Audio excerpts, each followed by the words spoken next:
One letter. That is all it was. One letter, written by an African king, sent across the sea to the Queen of England. He asked for friendship. He asked for help. He offered his respect as one ruler to another, and then he waited for an answer. But the answer never came. Because that letter, the letter he sealed with so much hope, was carried into a big office in London and quietly dropped into a pile. And there it sat, forgotten, never opened by the Queen, never answered. Nobody in London thought twice about it. To them, it was just a piece of paper from a small country far away. But to Tewodros, that silence was a slap in the face. And that one insult, that one moment of being ignored, would end in war. It would bring one of the greatest armies on earth marching into the mountains of Ethiopia, and it would cost Tewodros everything he had left. Now understand something. Tewodros was not begging in that letter. He was proud. He wrote as a king writing to another king. He believed he was the chosen emperor of an ancient Christian nation, and Queen Victoria was the ruler of an ancient Christian nation too. In his mind, they were equals, two rulers, one conversation. So he waited for a reply the way a king waits. Weeks passed, nothing. Months passed, still nothing. A year passed, and then another, and there was still no word from England. And while he waited, everything around him was falling apart. His country was burning again. The lords he had beaten kept rising up. He would ride north to crush a rebellion, and while he was there, the south would break away. He would rush south, and then the north would rise again.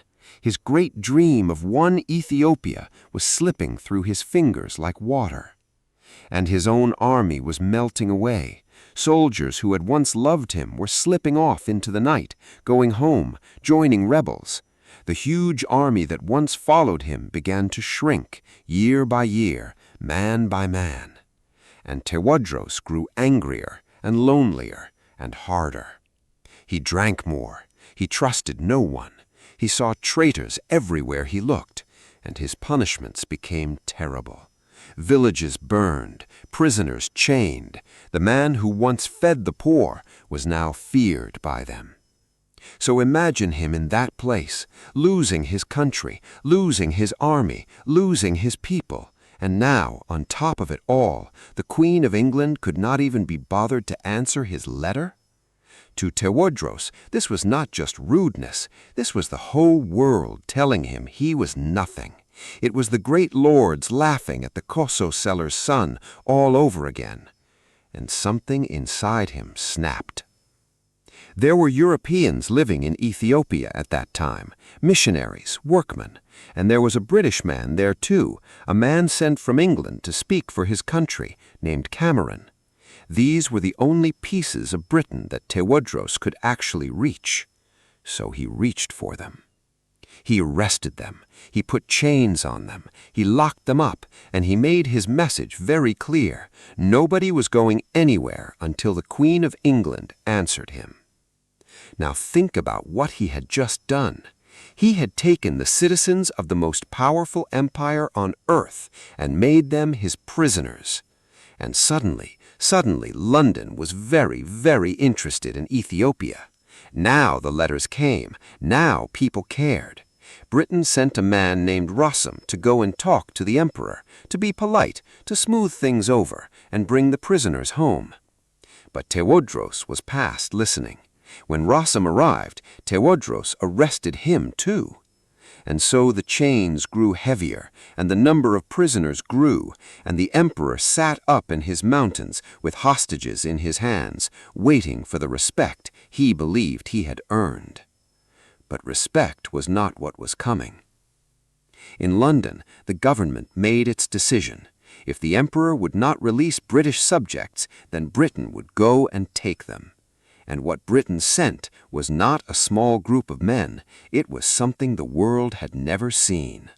They sent an army of about 13,000 British and Indian soldiers, and behind those soldiers came a river of other people, tens of thousands of workers, carriers, and helpers. They brought horses, they brought mules by the tens of thousands, they brought camels, and most amazing of all, they brought elephants from India to carry the heavy guns. They landed on the coast, and then they did something incredible. They built a harbor, they built roads, they even laid down a railway line right there in the desert just to move their supplies. And then this enormous machine of an army turned and began to march inland, into the mountains, into Ethiopia, toward one man. They had to travel about 400 miles through burning hot land, up steep mountains, across deep valleys. It was one of the hardest marches an army had ever attempted, and Britain was doing it all to free a handful of prisoners and to punish an emperor who had embarrassed them. Now, the man leading them was a careful, clever general named Napier, and Napier was smart. As he marched, he sent word to the Ethiopian lords, the same lords who hated Tewodros. He told them, "We are not here to take your land. We only want our people. Stay out of our way." And so, one by one, the lords of Ethiopia stepped aside and let the foreign army walk through. That was the moment you could see just how alone Tewodros really was. A foreign army was marching through his country, and his own countrymen were holding the doors open for them. And where was Tewodros in all of this? He was up in the mountains at a great flat-topped rock fortress called Magdala. High up, hard to reach, almost impossible to attack. That was where he kept his prisoners. That was where he had gathered what was left of his people. And there he did something that tells you everything about the kind of man he was. He decided to build a cannon. Not a small one, a giant one, the biggest gun in Africa. He put his European prisoners to work making it, the very men he had chained up. And they built him a monster of a gun, so huge and so heavy it was hard to imagine moving it at all. He named it Sebastopol. And then Tewodros decided to drag that giant cannon up to Magdala. Think about this. His empire was collapsing. His soldiers were running away. The most powerful army on earth was coming for him. And what did he do? He gathered thousands of people, and he cut a road through the mountains with his own hands, and he hauled that huge iron monster mile after mile, up cliffs, across rivers, over rocks, for months. It was madness, and it was magnificent, because that was Tewodros. Even at the end, he wanted to build. Even at the end, he wanted to show the world that Ethiopia could make something great. At last, the giant cannon reached the top of Magdala, and Tewodros looked out from that high mountain, and far below him, in the distance, he saw them, the dust, the lines, the endless columns of the British army coming closer and closer and closer. Once he commanded tens of thousands of men. Now only a few thousand were left standing beside him. He knew what was coming. He knew the odds. He knew there was no help coming from anywhere. And still, this stubborn, proud, broken man refused to bow his head. To be continued in the final part, Part 4. Don't go anywhere, because in Part 4, the two armies meet at last. The giant cannon fires its very first shot, and the emperor who tried to unite Ethiopia at any cost will face his final hour on that mountain.